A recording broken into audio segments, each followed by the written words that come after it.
श्री रामचरितमानस पावन पाठ बालकांड दोहा संख्या 60 से 80 तक अर्थ एवं व्याख्या सहित, जिसमें सती का दक्ष यज्ञ में जाना, पति के अपमान से सती का योगाग्नि में जल जाना, दक्ष यज्ञ विध्वंस, पार्वती का जन्म और तपस्या, श्री राम जी का शिव जी से विवाह के लिए अनुरोध, सप्त ऋषियों की परीक्षा में पार्वती का महत्व, कामदेव का देव कार्य के लिए जाना और भस्म हो जाना आज के प्रवचन में शामिल किए जाएंगे।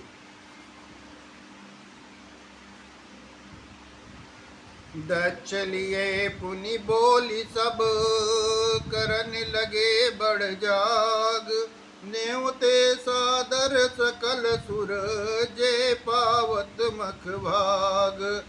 दक्ष ने सब मुनियों को बुला लिया और वे बड़ा यज्ञ करने लगे। जो देवता यज्ञ का भाग पाते हैं, दक्ष ने उन सबको आदर सहित निमंत्रित किया। किन्नर नाग सिद्धि गंधर्वा, बनुन समेत चले सुर सरबा, विष्णु बिरंचि महेशु बिहाई, चले सकल सुर जान बनाई।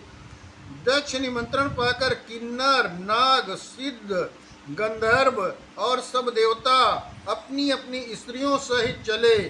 विष्णु, ब्रह्मा और महादेव जी को छोड़कर सभी देवता अपना अपना विमान सजाकर चले। सती बिलो के व्योम विमाना, जात चले सुंदर विधि नाना, सुर सुंदरी करहि कल गाना, सुनत श्रवण छूटहि मुनि ध्याना। सती ने देखा अनेकों प्रकार के सुंदर विमान आकाश में चले जा रहे हैं। देव सुंदरियां मधुर गान कर रही हैं, जिन्हें सुनकर मुनियों का ध्यान छूट जाता है। पूछे वो तब शिव कहु बखानी, पिता यज्ञ सुनि कछु हर्षानी, जो महेशु मही आयसु देहि, कछु दिन जाई रहु मिसि एहि। सती ने विमानों में देवताओं के जाने का कारण पूछा। तब शिव जी ने सब बातें बतलाई। पिता के यज्ञ की बात सुनकर सती कुछ प्रसन्न हुई और सोचने लगे कि यदि महादेव जी मुझे आज्ञा दें तो इसी बहाने कुछ दिन पिता के घर जाकर रहूं। पति परित्याग हृदय दुख भारी, कहि न निज अपराध बिसारी, बोली सती मनोहर बानी, भय संकोच प्रेम रस सानी। क्योंकि उनके हृदय में पति द्वारा त्यागी जाने का बड़ा भारी दुख था, पर अपना अपराध समझकर वे कुछ कहती न थी। आखिर सती जी भय, संकोच और प्रेम रस में सनी हुई मनोहर वाणी में बोली। पिता भवन उत्सव परम, जो प्रभु आयसु होई, तो मैं जाऊ कृपायतन, सादर देखन सोई। हे प्रभु, मेरे पिता के घर में बहुत बड़ा उत्सव है। यदि आपकी आज्ञा हो तो हे कृपा निधान, मैं आदर सहित उसे देखने जाऊं। कहु नीक मोर मन भावा, या अनुचित नहीं नेवत पठावा, दक्ष सकल निज सुता बुलाई, हमरे बैर तुम ही बिसराई। शिव जी ने कहा, तुमने बात तो अच्छी कही, पर मेरे मन में भी पसंद है, पर उन्होंने न्योता नहीं भेजा, ये अनुचित है। दक्ष ने अपनी सब लड़कियों को बुलाया, किंतु हमारे बैर के कारण उन्होंने तुमको भी बुला दिया। ब्रह्म सभा सम सन दुख उपमाना, तेहि ते अजहु करही अपमाना। जो बिनु बोले जाऊ भवानी, रही न सीलु स्नेह न कानी।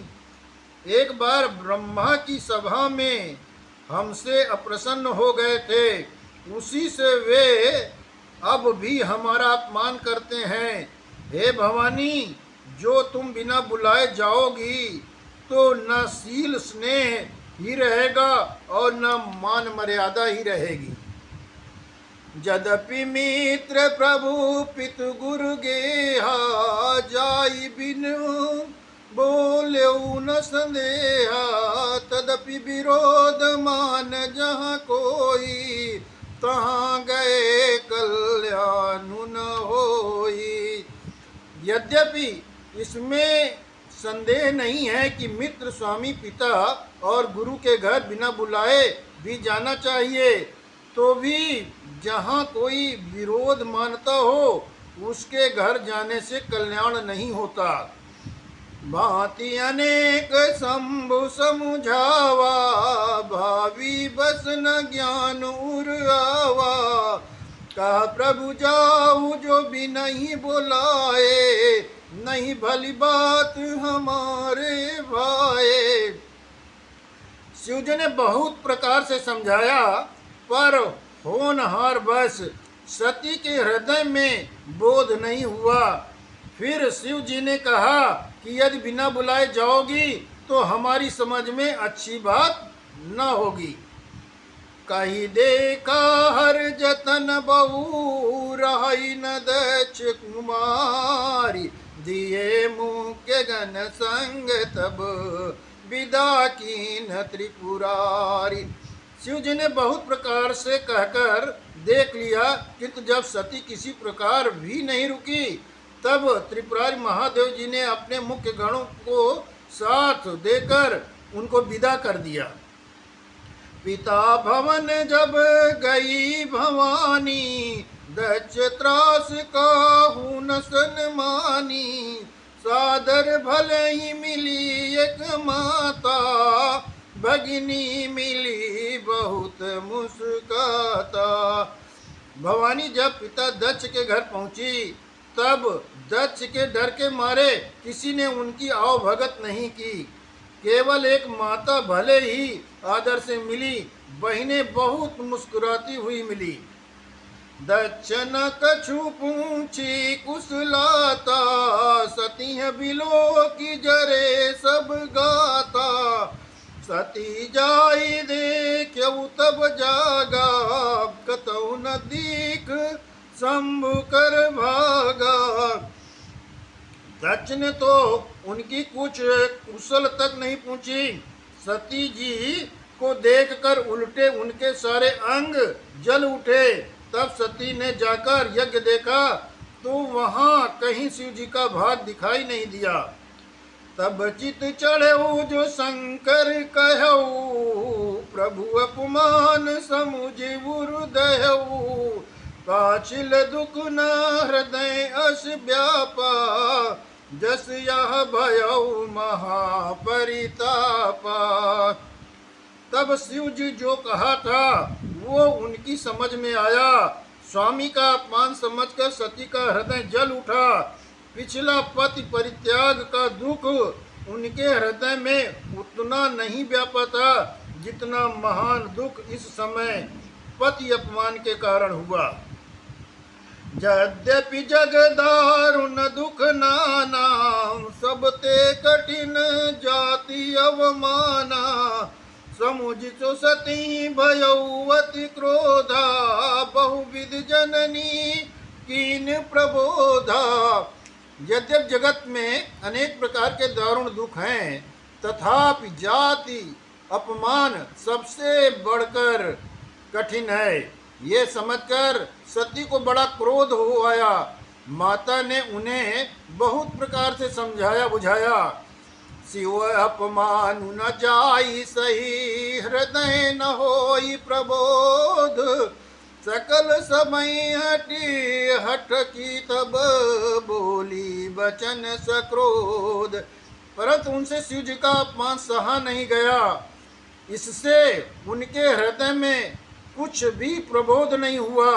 तब वे सारी सभा को हठ पूर्वक डांट कर क्रोध से भरे वचन में बोली, सुनहु सभासद सकल मुनिंदा, कही सुनी जिन शंकर निंदा, सो फल तुरत लाभ सब काहू, भली भांति पछिताब पिताऊ। हे सभासदों और सब मुनीश्वरों, सुनो, जिन लोगों ने यहाँ शिव जी की निंदा की या सुनी है, उन सबको उसका फल तुरंत ही मिलेगा और मेरे पिता दक्ष भी भली भांति पछताएंगे। संत शंभु श्रीपति अपवादा, सुनी जहाँ तहाँ असिमर जादा, काटियता सु जीव जो बसाई, श्रवण मुदिनत चलिय पराई। जहाँ संत शिव जी और लक्ष्मीपत विष्णु भगवान की निंदा सुनी जाए, वहाँ ऐसी मर्यादा है कि यदि अपना बस चले तो उस निंदा वाले की जीभ काट लें और नहीं तो कान मूंद कर वहाँ से भाग जाएं। जगदात्मा महेश पुरारी, जगत जनक सब के हितकारी, पिता मंदमति निंदक तेहि, दक्ष शुक्र संभव यह देहि। त्रिपुर दैत्य को मारने वाले भगवान महेश्वर संपूर्ण जगत के आत्मा हैं। वे जगत पिता और सबका हित करने वाले हैं। मेरा मंद बुद्धि पिता उनकी निंदा करता है और मेरा यह शरीर दक्ष ही के वीर से उत्पन्न है। तजियहु तुरत देहि तेहि देतु, उर्धरि चंद्र मौलि वृष केतु, अस कई जोग अगिन तनु जारा, भयउ सकल मख हाहाकारा। इसलिए चंद्रमा को ललाट पर धारण करने वाले वृषकेतु शिव जी को हृदय में धारण करके मैं इस शरीर को तुरंत ही त्याग दूंगी। ऐसा कहकर सती ने योगाग्नि में अपना शरीर भस्म कर डाला। सारी यज्ञशाला में हाहाकार मच गया। सती मरण सुनि शंभुगन, लगे करन मख खीस, यज्ञ विध्वंस बिलो की भृगु रक्षा कीन मुनीस। सती का मरण सुनकर शिव जी के गण यज्ञ विध्वंस करने लगे। यज्ञ विध्वंस होते देखकर मुनीश्वर भृगु जी ने उसकी रक्षा की। समाचार सब शंकर पाए, वीरभद्र करी कोप पठाए, यज्ञ विध्वंस जाई तिन कीना, सकल सुरन विधिवत फल दीना। ये सब समाचार शिव जी को मिले। तब उन्होंने क्रोध करके वीरभद्र को भेजा। उन्होंने वहां जाकर यज्ञ विध्वंस कर डाला और सब देवताओं को यथोचित फल दंड दिया।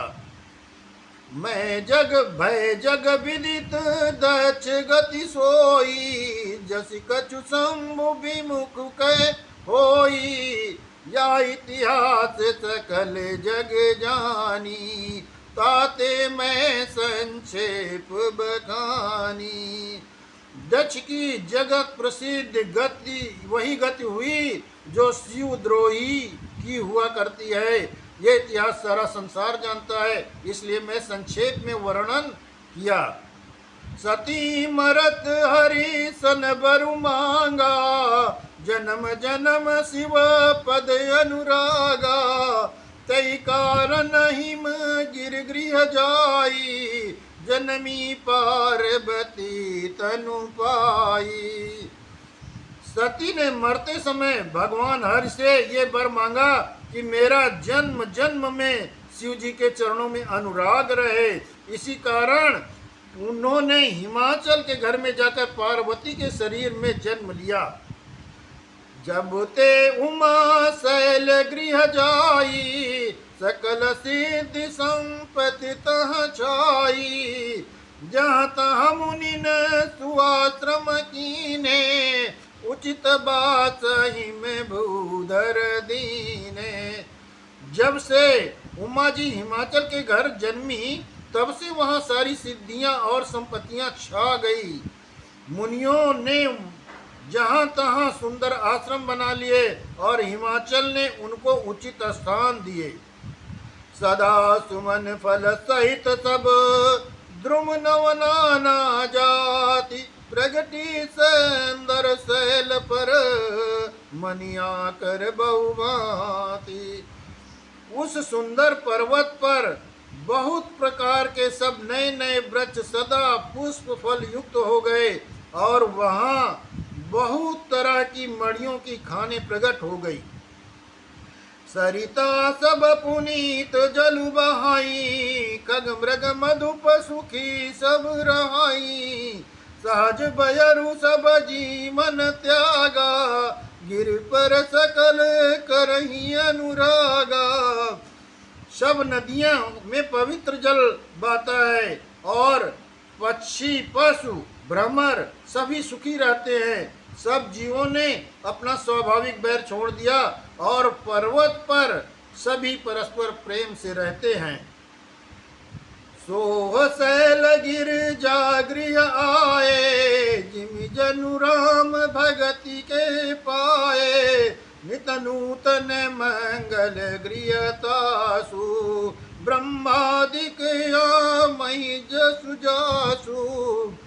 पार्वती के घर आ जाने से पर्वत ऐसा शोभायमान हो रहा है जैसे राम भक्ति को पाकर भक्त शोभायमान होता है। उस पर्वतराज के घर नित्य नए नए मंगलोत्सव होते हैं, जिसका ब्रह्मादि यश गाते हैं। नारद समाचार सब पाए, कौतुक ही गिरी गेह सिधाए। शैलराज बड़े आदर कीना, पद पखारी बरु आसन दीना। जब नारद जी ये सब समाचार सुने तो वे कौतुक ही हिमाचल के घर पधारे। पर्वतराज ने उनका बड़ा आदर किया और चरण धोकर उनको उत्तम आसन दिया। नारी सहित मुनि पद सिरुनावा, चरण सलिल सबु भवनु सिजावा। निज सौभाग्य बहुत गिरि बरना, सुता बोली मेली मुनि चरना। फिर अपनी स्त्री सहित मुनि के चरणों में सिर नवाकर और उनके चरणोदक उस सारे घर में छिड़काया। हिमाचल ने अपने सौभाग्य का बहुत बखान किया और पुत्री को बुलाकर मुनि के चरणों पर डाल दिया। त्रिकालज्ञ सर्वज्ञ तुम, गति सर्वत्र तुम्हारी। कहु सुता के दोष गुण, मुनिवर हृदय विचारी। और कहा, हे मुनिवर, आप त्रिकालज्ञ और सर्वज्ञ हैं, आपकी सर्वत्र पहुँच है, अतः आप हृदय में विचार कर कन्या के दोष गुण कहिए। कही मुनि बिहसी गूढ़ मृदुबानी, सुता तुम्हारी सकल गुण खानी। सुंदर साज सुशील सयानी, नाम उमा अंबिका भवानी। नारद मुनि ने हंसकर रहस्य युक्त कोमल वाणी से कहा, तुम्हारी कन्या सब गुणों की खान है। ये स्वभाव से ही सुंदर सुशील और समझदार है। उमा अंबिका और भवानी इसके नाम हैं। सब लक्षण संपन्न कुमारी, होई संतत पियई पियारी। सदा चल यही करे आई बाता, यही तेजसु पई है पितु माता। कन्या सब सुलक्षणों से संपन्न है। यह अपने पति को सदा प्यारी होगी, इसका सुहाग सदा अचल रहेगा और इससे इसके माता पिता यश पाएंगे। होई पूज्य सकल जग माही, यही सेवत कछु दुर्लभ नाही। यही कर नाम सुमिरि संसारा, प्रिय चढ़ी यही पतिव्रत असिधारा। ये सारे जगत में पूज्य होगी और इसकी सेवा करने से कुछ भी दुर्लभ न होगा। संसार में स्त्रियां इसका नाम स्मरण करके पतिव्रत रूपी तलवार की धार पर चढ़ जाएंगी। सैल सुलक्षण सुता तुम्हारी, सुनहु जे अब अवगुण द्विचारी। अगुण अमान मातु पितुहीना, उदासीन सब संशय छीना। हे पर्वतराज, तुम्हारी कन्या सुलक्षणी है, अब इसमें 2-4 अवगुण हैं, उन्हें भी सुन लो। गुणहीन, मानहीन, माता पिता विहीन, उदासीन, संशयहीन, लापरवाह। जोगी जटिल काम मने, नगन अमंगल बेस। आसि स्वामी यही कहा मिलई, परिहस्त असिरेक। जोगी जटाधारी, निष्काम हृदय, नंगा और अमंगल वेश वाला, ऐसा पति इसको मिलेगा। इसके हाथ में ऐसी रेखा पड़ी है। सुनि मुनि गिरा सत्य जिय जानी, दुख दंपति उमा हर्षानी। नारद हूँ या बेदु न जाना, दशा एक समूह जब बिलगाना। नारद मुनि की वाणी सुनकर और उसके हृदय में सत्य जानकर पति पत्नी हिमवान और मैना को दुख हुआ और पार्वती प्रसन्न हुई। नारद ने भी इस रहस्य को नहीं जाना, क्योंकि सबकी बाहरी दशा एक सी होने पर भी भीतरी समझ भिन्न भिन्न थी। सकल सखी गिरि जागिर मैना, पुलक शरीर भरे जल नैना। होई नवृका देवरिति बासा, उमा स्वचनु हृदय धरि रखा। सारी सखियां पार्वती, पर्वतराज हिमवान और मैना सभी के शरीर पुलकित थे और सभी के नेत्रों में जल भरा था। देवर्ष के वचन असत्य नहीं हो सकते, ये विचार कर पार्वती ने उन वचनों को हृदय में धारण कर लिया। उपजे शिव पद कमल सनेहु, मिलन कठिन मने भाषण देहु। जानी कुअवसर प्रीति दुराई, सखी उचंग बैठी पुनि जाई। उन्हें शिव जी के चरण कमलों में स्नेह उत्पन्न हो गया, परंतु मन में यह संदेह हुआ कि उनका मिलना कठिन है। अवसर ठीक न जानकर उमा ने अपने प्रेम को छिपा लिया और फिर वे सखी की गोद में जाकर बैठ गई। झूठी न होई देवरि शिवानी, सोचहि दंपति सखी सयानी। उर्धरि धीर कहई गिरिराऊ, कहु नाथ का करियऊ पाऊ। देवऋषि की वाणी झूठी न होगी, ये विचार कर हिमवान मैना और सारी चतुर सखियां चिंता करने लगी। फिर हृदय में धीरज धरकर पर्वतराज ने कहा, हे नाथ, कहिए अब क्या उपाय किया जाए। कहा मुनि सहिमवंत सुना, जो विधि लिखा लीलार। देव धनुज नर नाग मुनि, को न मेट निहार। मुनीश्वर ने कहा, हे हिमवान सुनो, विधाता ने ललाट पर जो लिख दिया है उसको देवता, दानव, धनुज, नाग और मुनि कोई भी नहीं मिटा सकते। तदपि एक मैं कहूँ पाई, होई करो जो देव सहाई। जस बर मैं बर नौ तुम पाही, मिली उमई तस संशय नाही। तो भी एक उपाय मैं बताता हूँ, ये दैव सहायता करे तो वो सिद्ध हो सकता है। उमा को वर तो निसंदेह वैसा ही मिलेगा जैसा मैंने तुम्हारे सामने वर्णन किया है। जे जे बर के दोष बखाने, ते सब शिव पै मैं अनुमाने।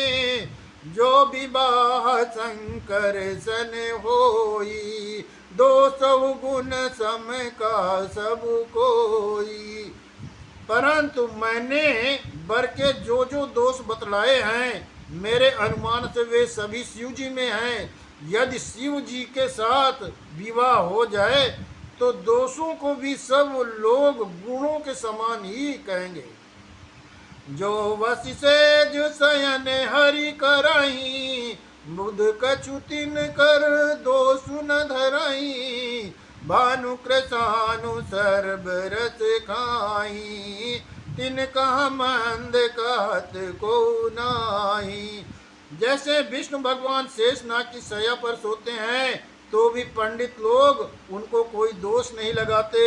सूर्य और अग्निदेव अच्छे बुरे सभी रसों का भक्षण करते हैं, परंतु उनको कोई बुरा नहीं कहता। शुभ अरु अशुभ सलिल सब बहाई, सुरसरी को अपुनीत न कहाई। समरत कहूँ नहीं दोष गोसाई, रवि पावक सुरसरी की नाई। गंगा जी में शुभ और अशुभ सभी जल बहता है, पर कोई उन्हें अपवित्र नहीं कहता। सूर्य अग्नि और गंगा जी की भांति समर्थ को कुछ दोष नहीं लगता। जो वशीष सा करई नर, जड़ विवेक अभिमान। परई कल्प भरि नरक मऊ, जीव की ईश समान। यदि मूर्ख मनुष्य ज्ञान के अभिमान से इस प्रकार छोड़ सकते हैं तो वे कल्प भर के लिए नरक में पड़ते हैं। भला कहीं जीव भी ईश्वर के समान सर्वथा स्वतंत्र हो सकता है। सुरसरी जल कृत बारुनि जाना, कबहु न संत करई तेहि पाना। सुरसरी मिले सुपावन जैसे, इस अनीस ही अंतरु तैसे। गंगा जल से भी बनाई हुई मदिरा को जानकर संत लोग कभी उसका पान नहीं करते, पर वही गंगा जी में मिल जाने पर पवित्र हो जाती है। ईश्वर और जीव में भी वैसा ही भेद है। शंभु सहज समरथ भगवाना, यही विवाह सब विधि कल्याणा। दुराराध्य पे आई महेशु, आशुतोष पुनि किए कलेशु। शिव जी सहज ही समर्थ हैं, क्योंकि वे भगवान हैं, इसलिए इस विवाह में सब प्रकार कल्याण है। परंतु महादेव जी की आराधना बड़ी कठिन है, फिर भी क्लेश तप करने से वे बहुत जल्दी संतुष्ट हो जाते हैं। जो तप करई कुमारी तुम्हारी, भावी हमें सकहीं त्रिपुरारी। यद्यपि बरे अनेक जग माई, यही का शिव तज दूसर नाई। यदि तुम्हारी कन्या तप करे तो त्रिपुरार महादेव जी होनहार को मिटा सकते हैं। यद्यपि संसार में अनेक वर हैं, पर इसके लिए शिव जी को छोड़कर दूसरा वर नहीं है। वरदायक प्रणतारति भंजन, कृपा सिंधु सेवक मनरंजन। इच्छित फल बिनु शिव अवराधे, लहै न कोटि जोग जप साधे। शिव जी वर देने वाले, शरणागतों के दुख का नाश करने वाले, कृपा के समुद्र और सेवकों के मन को प्रसन्न करने वाले हैं। शिव जी की आराधना किए बिना करोड़ों योग और जप करने पर भी वांछित फल नहीं मिलता। अस कई नारद सुमिर हरि गिर जई दीन असीस होई या कल्याण अब संशय तजऊ गिरीश। ऐसा कहकर भगवान का स्मरण करके नारद जी ने पार्वती को आशीर्वाद दिया और कहा कि हे पर्वतराज, तुम संदेह का त्याग कर दो, अब ये कल्याण ही होगा। असी कही ब्रह्म भवन मुनि गयऊ आगिल चरित सुनौ जस भयऊ पति एकांत पाई का मैना नाथ न मैं समुझे मुनि बैना। यो कहकर नारद जी मुनि ब्रह्मलोक को चले गए। अब आगे जो चरित्र हुआ उसे सुनो। पति को एकांत में पाकर मैना ने कहा, हे नाथ, मैंने मुनि के वचनों का अर्थ नहीं समझा। जो घरु बरु कुल होई अनुपा करिय विबाहु सुता अनुरूपा नत कन्या बर राहु कुमारी कंतो मम प्राण प्यारी। जो हमारी कन्या के अनुकूल घर बर और कुल उत्तम हो तो विवाह कीजिए, नहीं तो लड़की चाहे कुमारी ही रहे। मैं अयोग्य वर के साथ उसका विवाह नहीं करना चाहती, क्योंकि हे स्वामी पार्वती मुझको प्राणों के समान प्यारी है। जो न मिलई बरु गिर जई जोगू गिर जड़ सहज कहिय सब लोगू सोई बिचारी पति करहु विवाहु जही न बहोरी हो उर्दाऊ। यदि पार्वती के योग्य वर न मिला तो सब लोग कहेंगे कि पर्वत स्वभाव से ही जड़ मूर्ख होता है। हे स्वामी, इस बात को विचार कर ही विवाह कीजिएगा, जिसमें फिर पीछे हृदय में संताप न हो। असी कही परी चरण धरि सीसा बोले सहित स्नेह गिरीसा बरु पावक प्रगट शशि माही नारद बचनु अन्यथा नाही। इस प्रकार कर मैना पति के चरणों पर मस्तक रखकर गिर पड़ी। तब हिमवान ने प्रेम से कहा, चाहे चंद्रमा में अग्नि प्रकट हो जाए पर नारद के वचन झूठे नहीं हो सकते। प्रिया सोच परिहरऊ सब सुमिरऊ श्री भगवान पार्वती निर्मयऊ जय सोई करिय कल्याण। हे प्रिय, सब सोच छोड़कर श्री भगवान का स्मरण करो। जिन्होंने पार्वती को रचा है वे ही कल्याण करेंगे। अब जो तुम्हें सुता पर नेहू तो वत जाई सिखावन देवू करे सो तपुजे ही मिलई मैं सु आन उपाय न मिटी कलेसु। अब यदि तुम्हें कन्या पर प्रेम है तो जाकर उसे यह शिक्षा दो कि वो ऐसा तप करे जिससे शिव जी मिल जाएं। दूसरे उपाय से ये क्लेश नहीं मिटेगा। नारद बचन सगर्भ सहे तू सुंदर सब गुण निधि वृष के तू अस विचार तुम तजऊ शंका सबई भांति शंकर लंका। नारद के वचन रहस्य से युक्त और सकारण हैं और पार्वती जी की समस्त सुंदर गुणों के भंडार हैं। ये विचार कर तुम मिथ्या संदेह को छोड़ दो। शिव जी सभी तरह से निष्कलंक हैं। सुनपति बचन हरसि मन माही गई तुरत उठ गिर जा पाही उमहि बिलो की नयन भर बारी सहित सने गोद बैठारी। पद के वचन सुन मन में प्रसन्न होकर मैना तुरंत उठकर पार्वती के पास गई। पार्वती को देखकर उनकी आंखों में आंसू भर आए। उसे स्नेह के साथ गोद में बैठा लिया। बारही बार ले तबुरा लाई गद गद कंठन कछु कही जाई जगत मातु सर्वज्ञ भवानी मातु सुखद बोली मृदुबानी। फिर बार बार उससे हृदय से लगाने लगी। प्रेम से मैना का गला भर आया, कुछ कहा नहीं जाता। जग जननी भवानी जी तू सर्वज्ञ ठहरी। माता के मन की दशा को जानकर वे माता को सुख देने वाली कोमल वाणी में बोली, सुनऊ माँ तुम्हें दीक यस सपन सुनावऊ तोय, सुंदर गौर सुबी प्रबर अस उपदेश मोई। माँ सुनो, मैं तुम्हें सुनाती हूँ। मैंने ऐसा स्वप्न देखा है कि एक सुंदर गौर वर्ण श्रेष्ठ ब्राह्मण ने ऐसा उपदेश दिया है।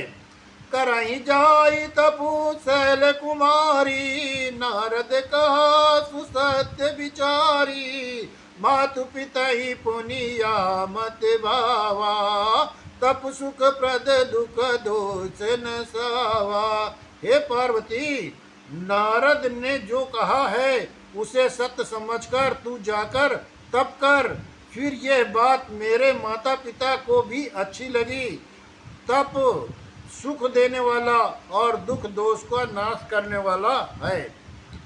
तप बल रचई प्रपंच विधाता, तप बल विष्णु सकल जग त्राता।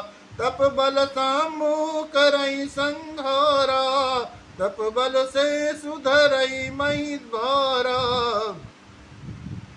तप के बल पर ही ब्रह्मा संसार को रचते हैं और तप के बल से ही विष्णु सारे जगत का पालन करते हैं। तप के बल से ही शंभु रुद्र रूप से जगत का संहार करते हैं और तप के बल से ही शेष जी पृथ्वी को भार धारण करते हैं। तप आधार सब सृष्टि भवानी, करई जाई तप अस जिया जानी। सुनत बचन विस्मित महतारी, सपन सुनायहु गिरिहकारी। हे भवानी, सारी सृष्टि तप के आधार पर है, ऐसा जी में जानकर तू जाकर तप कर। ये बात सुनकर माता को बड़ा अचरज हुआ और उसने हिमवान को बुलाकर वो स्वप्न सुनाया। मातु पितई बहु विधि समुझाई, चली उमा तपहित हर्षाई। प्रिय परिवार पिता अरु माता, भय विकल मुख आवन बाता। माता पिता को बहुत तरह से समझाकर बड़े हर्ष के साथ पार्वती तप करने के लिए चली। प्यारे कुटुंबी पिता और माता सब व्याकुल हो गए, किसी के मुख से बात नहीं निकली। वेद सिरा मुनि आई तब सबहि कहा समुझाई, पार्वती महिमा सुनत रहे प्रभु दही पाई। तब वेद सिरा मुनि ने आकर सबको समझाकर कहा, पार्वती की महिमा सुनकर सबको समाधान हो गया।